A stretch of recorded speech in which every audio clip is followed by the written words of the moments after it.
স্বাগতম সকলোকে। এটা বিশেষ বিষয়ৰ ওপৰত আলোকপাত কৰিবৰ কাৰণে মই এই বিশেষ ভিডিঅ'টো প্ৰস্তুত কৰিছোঁ। প্ৰথমতে কওঁ, মই হিমাংশু ৰঞ্জন ভূঞা।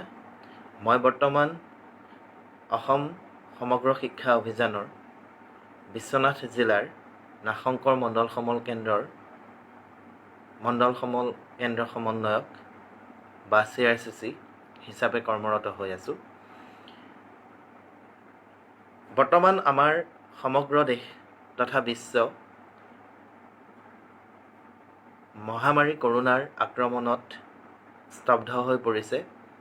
সকলোতে চৰকাৰীভাৱে লকডাউন পালন কৰি থকা হৈছে। গতিকে এই লকডাউনৰ সময়ছোৱাত আমাৰ গোটেই দেশখন বিভিন্ন ক্ষেত্ৰত বহুদূৰ পিছুৱাই যাব লগা হৈছে। অৰ্থনৈতিক ক্ষেত্ৰতে হওক বা অন্যান্য যিকোনো ক্ষেত্ৰতে হওক, এই কৰোণা মহামাৰীয়ে সমগ্ৰ বিশ্বতে এক ব্যাপক প্ৰভাৱ পেলাইছে। আৰু এই প্ৰভাৱৰ আটাইতকৈ গুৰুত্বপূৰ্ণ অংশটো হৈছে আমাৰ ছাত্ৰ ছাত্ৰীসকলৰ ভৱিষ্যত। কাৰণ ছাত্ৰ ছাত্ৰীসকলেই আমাৰ দেশৰ ভৱিষ্যত, আমি সকলোৱে জানো। গতিকে ইতিমধ্যে আমাৰ দেশৰ, আমাৰ ৰাজ্যখনৰ সকলো শিক্ষানুষ্ঠান বন্ধ কৰি দিয়া হৈছে। ইতিমধ্যে প্ৰায় এটা পষেকৰো অধিক কাল ছাত্ৰ ছাত্ৰীসকলে এক বৃহৎ ক্ষতিৰ সন্মুখীন হৈছে। কোনেও কিন্তু এই ক্ষতিটো কোনো কাৰণত পূৰণ কৰিব নোৱাৰে। কিন্তু আমি একোগৰাকী শিক্ষানুৰাগী সচেতন ব্যক্তি হিচাপে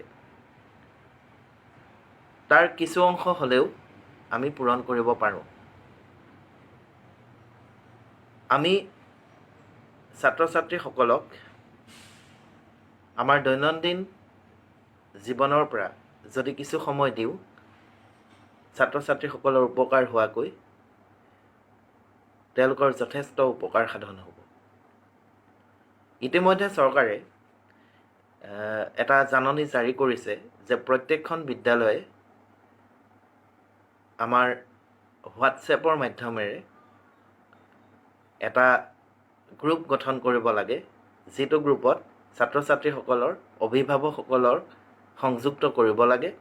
আৰু সেই গ্ৰুপটোত প্ৰতিগৰাকী শিক্ষকে পাঠদান কৰিব লাগে।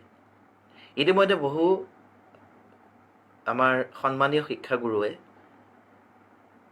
এই ক্ষেত্ৰত হাত উজান দিছে আৰু তেওঁলোকে ছাত্ৰ ছাত্ৰীসকলৰ শৈক্ষিক দিশৰ প্ৰতি লক্ষ্য ৰাখি, শৈক্ষিক ক্ষতিৰ প্ৰতি লক্ষ্য ৰাখি তেওঁলোকে ইতিমধ্যেই এই শিক্ষাদান কাৰ্যত নিজকে ব্ৰতী কৰিছে।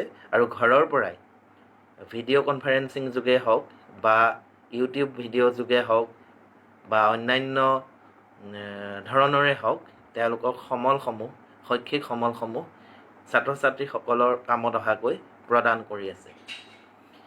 কিন্তু দেখা গৈছে যে বহু ক্ষেত্ৰত বহু শিক্ষকে এতিয়াও যিমানখিনি আচলতে সচেতন হ'ব লাগিছিল এই দিশৰ প্ৰতি, সচেতন হোৱা আমি দেখা নাই।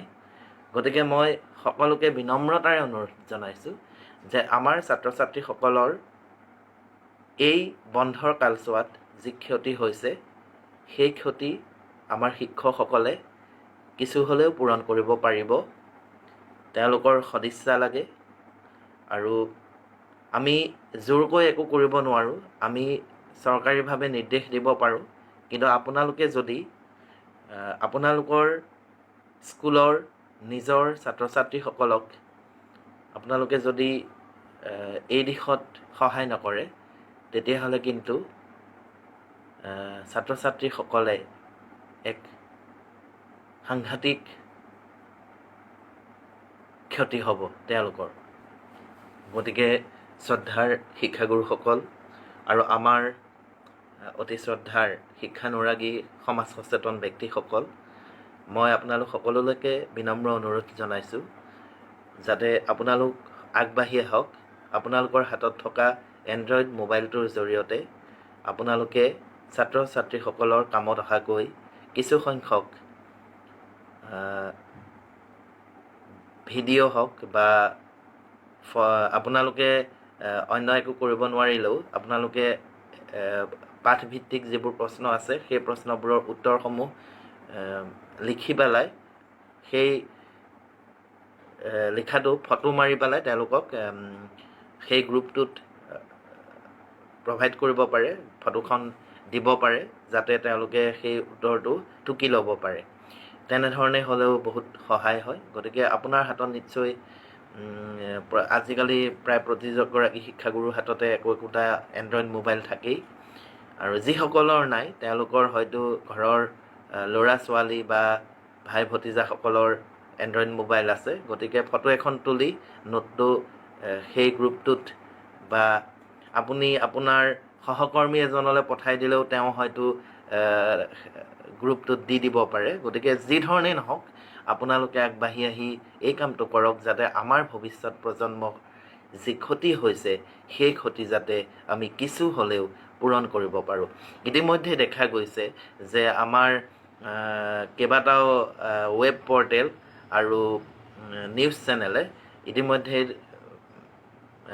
শিক্ষাদান কাৰ্য কৰি আছে। তেওঁলোকে ভিডিঅ' যোগে বিভিন্ন সন্মানীয় শিক্ষাগুৰুক মাতি আনিছে, মাতি আনি পেলাই ছাত্ৰ ছাত্ৰীসকলৰ কামত অহাকৈ তেওঁলোকে কিছু কাম ইতিমধ্যে কৰি আছে।